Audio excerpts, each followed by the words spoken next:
if we had no other reason to be concerned about what is being done to Christians around the world, and by the way, to Jews too. I mean, this is a people of the book problem, properly understood. It's coming here. People who are tolerating it elsewhere are practicing it in our country. What led the two of you to really say that we've got to get the word out? There's an urgency here that people aren't getting. I would say, for my part, it was the shocking evidence of the magnitude of this barbarous behavior towards people simply because they follow Jesus Christ.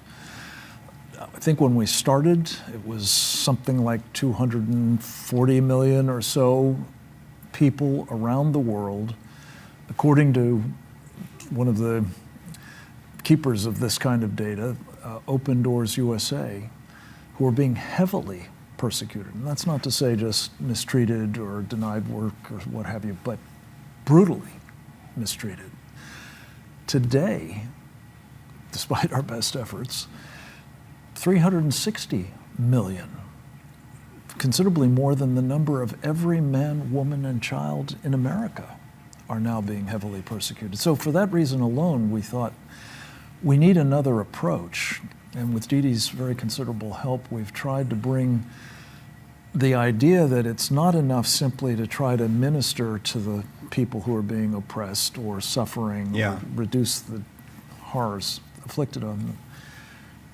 But we need to go after the persecutors. We need to hold them accountable, and we need to penalize them for what they're doing. Well, so the question is, what are we talking about exactly? We're talking about many things, right? First of all, we're talking about countries like North Korea. We're talking. So I think most people in response would say, well, yes, I know that there are innumerable countries around the world that do not have anything remotely close to our American view of religious liberty, that everyone is free to believe what he or she chooses to believe. That is a rare thing in history.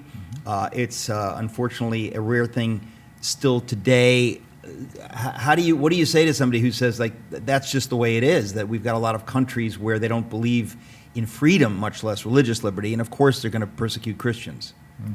Well, I think what the world needs to understand is, A, persecution is bullying, and religious freedom is a preeminent right here in the United States. It underpins freedom of speech, freedom of association, all those things. The freedom to believe is that first foundational belief, to believe and form your own opinions and to raise your own children in that regard.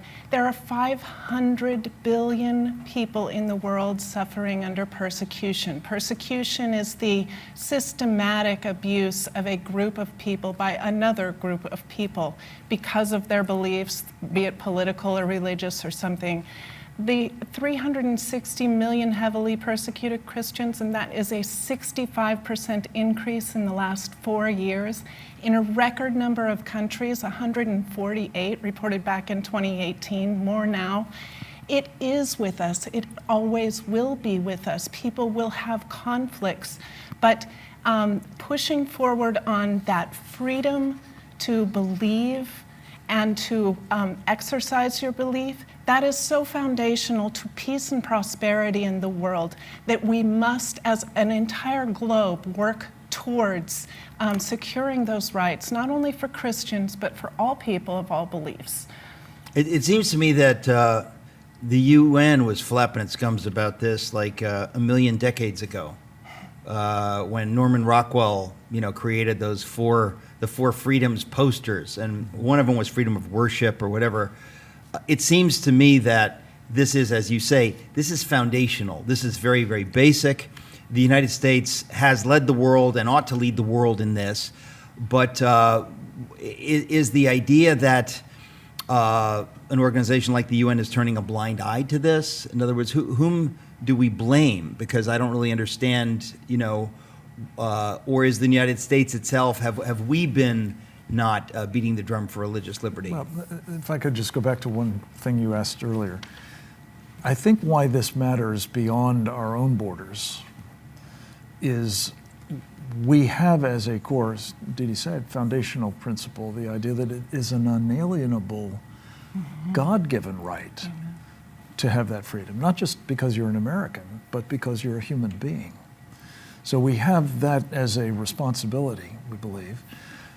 But the problem is that the persecution that we tolerate, and I think that's what we have been doing as a government in a lot of places for some of the reasons that you've mentioned. We have been doing it as a United Nations, for sure. In fact, worse than tolerating it, I think to some extent the United Nations is dominated by nations that are engaged in persecution. I mean, that's the joke of the United and it's Nations. enabling it. I mean, I just want to be real clear, folks. I think the United Nations is a sick joke, really an evil joke, because they have pretended that, hey, North Korea and Saudi Arabia and Iraq and Iran, whatever, they all have a seat at the table, even though they don't believe in anything the UN was supposedly founded on. So the Universal Declaration of Human Rights Right. brought together and it was the purpose for the UN coming together in the first place. Right. And all of that has been shoved off the table. You have China and others, Iran and the worst of the worst who are heading up the human rights commissions for the UN. It's absurd. North Well, Korea included. Yeah. Well, I mean, Absolutely. I would just ignore the UN. Are you saying that we should have a voice at the UN, that we should be fighting at the UN? I just don't know. No, I think you brought it up, and I don't think our purpose is to promote the UN. Yeah. It's to recognize it's not doing what it was set up to do. Yeah, which is that's a to grand try to understatement. assure those Yeah. fundamental freedoms. But Eric, the point that I wanted to get to is, and maybe you want to develop it a little later, but if we had no other reason to be concerned about what is being done to Christians around the world. Yeah. And by the way, to Jews too. I mean, this is a people of the book problem, Right. properly understood. It's coming here. Yeah. People who are tolerating it elsewhere are practicing it in our country. So, as I say, this is not simply some sort of, good of the order. Well, now, what do you This mean is by that? about People who are protecting us and our inalienable rights in America as well. when you say that people who are tolerating it abroad are bringing it here, what do we mean by that? I'm not clear. I would say it's, for example, Joe Biden. Joe Biden is looking the other way. Dede was recently in Nigeria, and she can tell you horror stories about that as just one example. The government of the United States is embracing the government that is responsible for persecution as essentially an official function in that country. And Joe Biden has told the Department of Justice and the FBI that Christian, especially Catholic, traditional Catholics and other Christian extremists are, potential terrorists Right. in America. I mean, that's the same thing happening increasingly now here as well. Well, and we see the Biden regime, they're bringing in liberal policies, Marxist policies, Yeah. divisionary policies. Right. In President Biden's speech, was that just last year? Philadelphia. Yes, the red speech. He stood and he proclaimed that conservatives, people with traditional beliefs, people who believe that a man and a woman, that is marriage together, that you can't have anything outside of that. These beliefs run counter to the left's beliefs, but the Biden administration is forcing these cultural beliefs onto Right. onto religious people, and what you see is that you have Americans who are caving to this. They're losing their faith because they want to be polite, they want to be Right. friendly with Accepted. their neighbors and accepted, and they're caving. I always say that, if America is in a bad place, which it is, that's because of the church. In other words, the church itself needs to remind ourselves or relearn, re-educate ourselves on these basics, that these are the things that ostensibly flow from our Christian belief.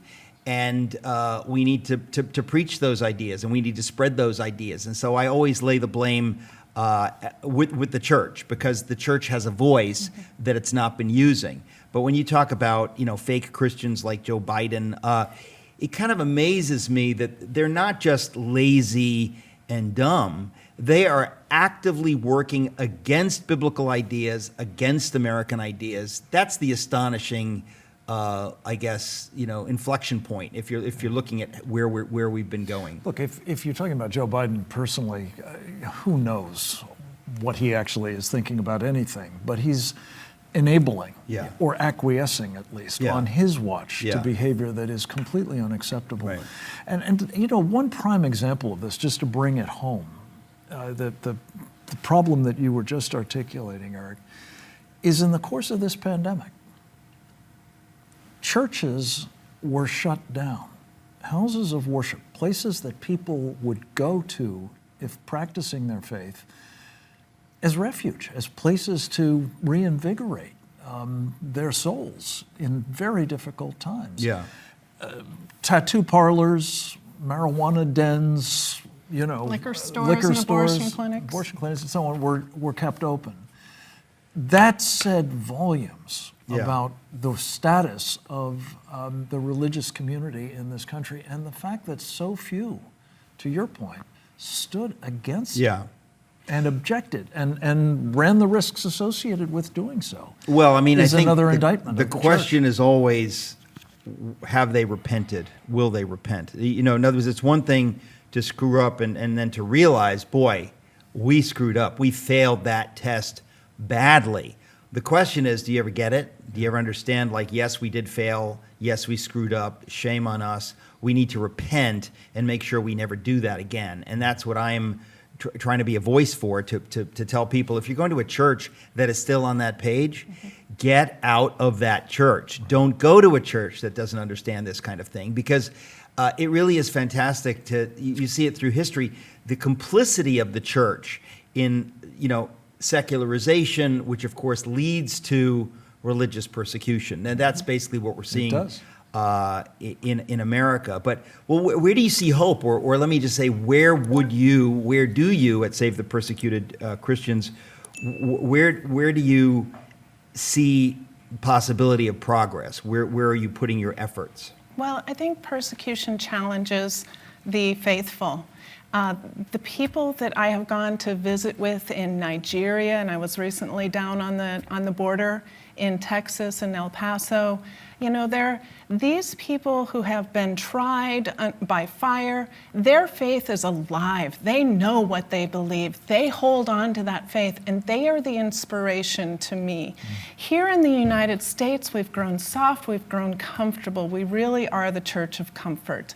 We are not a church of mission, because we don't have Jesus to give to others if we don't have him in our lives. And right now, what we have in our lives is busyness and riches and comfort and all of that. So what's happening right now, what I believe the Lord is doing, is he's allowing our faith here in the United States to be challenged so that we can grow in our strength, so that those who do hold to biblical values will re-embrace them and rise up in that way, because you're being challenged. I think that's true. I say that almost every day at this point, that this is basically kind of what's happening. And then the question, of course, becomes how many are waking up? Are enough waking up? At how what bad point, will it have to get? How bad will it have to get? And I think, different people kind of taste this at different times. I think there are a lot of people, if you've been thrown in prison because you were taking selfies at the Capitol,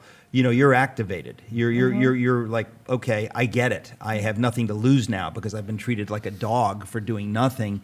There are people around the world, there are people in this country who have suffered, and they've seen the evilness of the evil. They're not deluded anymore. The question is, how many more will have to see it, but before they do anything about it. And Frank, on the break just now, you mentioned that, first of all, elections matter, and who is the president of the United States matters crucially on this issue. Mm-hmm. And you just mentioned something I'd already forgotten, that when Trump was in the White House, he took a very bold action with regard to Erdogan in Turkey. Talk about that.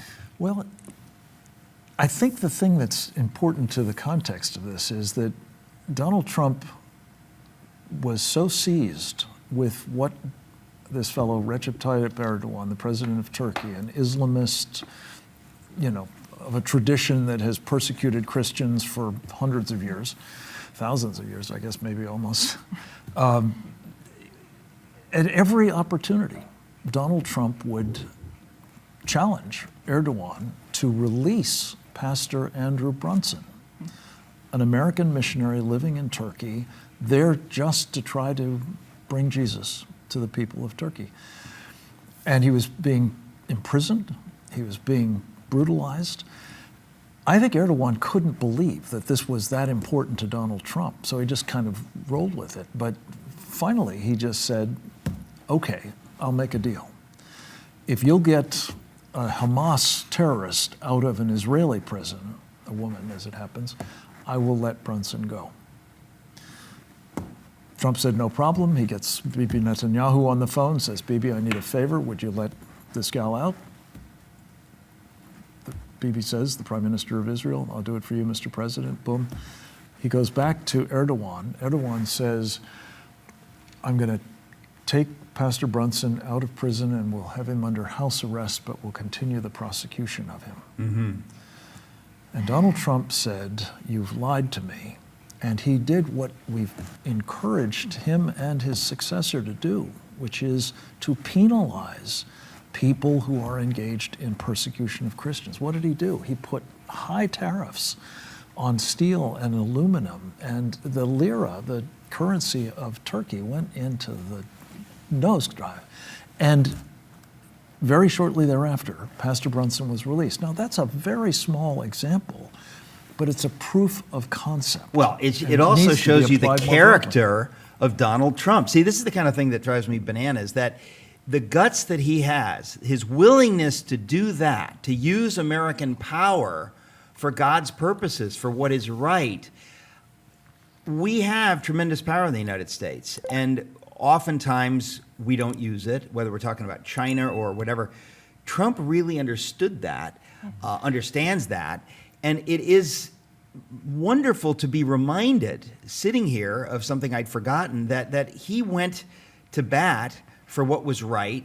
And as usual, when the United States of America, you go to bat, you win because you do have the cards, you do have the power.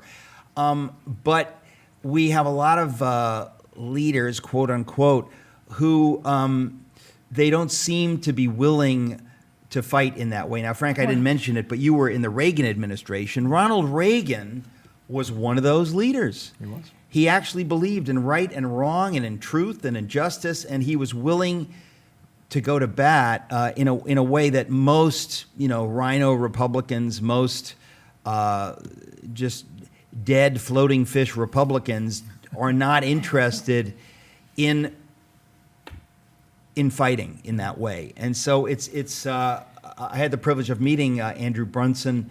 It was a White House related event, and I had forgotten because it's a while ago now, but the leadership of the United States of America. So I say this because to my fellow Christians out there, if you care about this issue, you don't need to be a Christian, but if you care about the persecution of religious minorities, how you vote, whether you vote, is a huge issue. If you don't vote, shame on you, because people are suffering as a result of having folks in the White House like the current president.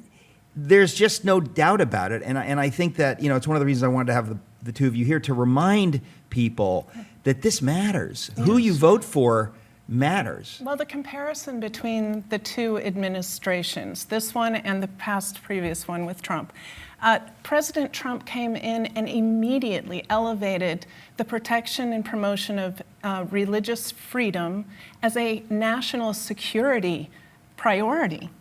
And then he went to the UN, first time ever. And then he went to the UN 2 years in a row, and he spoke about the importance of religious freedom and sovereignty. Mm-hmm. So he was a huge supporter of this night and day. He had a number of different beliefs come into the White House, but he had Christian pastors surrounding him and praying for him. He wore his faith. Now we have President Biden, who purports to be a Catholic. I myself am a Catholic. I don't think he's a Catholic. He's promoting abortion and a gay lifestyle and all of these things that are completely against the faith that I grew up with. Now, You know what he's called? Just so people are clear on the terminology, it's originally a Greek word. It's hypocrite. Yes. He's a hypocrite. No, but I mean, the point is we have to be really clear. He's a hypocrite. Yes. When someone like Joe Biden or Nancy Pelosi says, I'm a Catholic, any faithful Catholic knows they're full of baloney. You cannot be a Catholic and espouse the murder of the unborn and everything else that they espouse. I mean, Biden was the one who pushed Barack Obama to have same-sex marriage at the top of the docket for things to get done. That was Joe Biden. Yes, he's the champion for all of this. So the idea that people get away with or that he would get away, or others would get away with saying Joe Biden's a Catholic, Joe Biden is a hypocrite and he's a disgrace to the Catholic faith. I mean, we have to be clear about that. This is not something that is really debatable. If somebody says, I don't believe the way you believe, that's fine, but then don't claim to believe it. And Joe Biden, I guess, to get votes in the Rust Belt, has claimed, to be some kind of a Catholic, but it's a joke, and his values it's don't not reflect only that. that. He's taking a sledgehammer to the Christians in the United States with policies that in the military and in the federal government Right. itself, forcing people to get the vaccination if it's against their religious belief, not giving any kind of waiver for those religious beliefs to hold back on that. All of these things, and Merrick Garland coming out and telling parents who'd gone to their school board meetings saying that they didn't want pornography in their libraries, calling them domestic extremists. When we come back, a sledgehammer. I want to talk more about that specifically. We're talking to the folks with SaveThePersecutedChristians.org. Don't go away. Biden, I hesitate to call him President Biden because he was not elected. But President Biden or whatever you want to call him has been very active in promoting policies that are genuinely anti-Christian, anti-biblical, and yet he dares to call himself some kind of Catholic Christian. And we have many in the Democratic Party that I don't know if they are secularist or anti-Christian, but they applaud this. Mm-hmm. But then we have many Republicans who don't seem to call him on it. They don't seem to want to take they don't seem to want to stick their necks out on this either. Well, and that is that's that lack of faith. That's that lack of understanding of what your principles are. I think here in the United States, because we've pulled back from a real practice of our faith, so many Christians have, that you lose focus on what those principles are that you cling to and that you will argue. We've also been told as Christians in the United States and conservatives that your voice is no longer welcome in the public square. Yeah. You are censored, you are shoved out, so while people may be speaking, the vast majority of Americans are not hearing this. They're hearing that, oh my gosh, the LGBTQ community is really suffering, and we should just abide by the fact They're that they have suffering these... so badly that they only got a month to celebrate. Just a month. Come on. But they're allowed to parade naked men No. and women through our towns and call it a family-friendly affair. So whom do we blame? I mean, again, people are allowing this. The Yes. churches.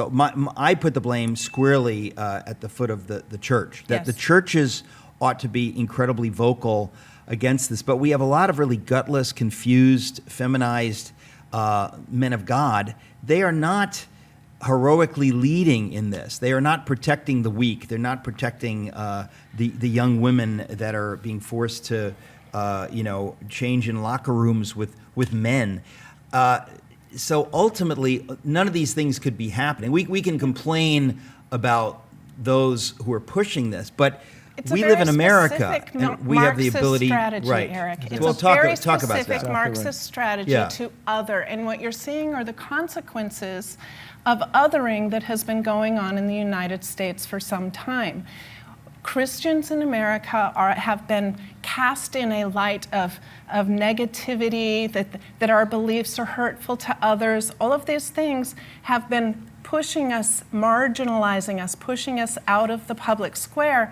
And in response, the group that's being othered says, oh gosh, I better be nicer. I better Right. maybe adjust my attitudes, change my beliefs, Right. and be flexible. But what you find is that then gives them an open door to put this stuff into law, to put policies in Yeah. place, like they're doing in the military right now. And what it does is that it brings everybody to that place, even in Nazi Germany, where you had the Jews were othered, harshly othered. Well, now Christians in America are prime for the same kind of persecution. And people call me crazy for saying this, Yeah. but it's building, Yeah. and we're Especially- allowing it because we're policing our own thoughts.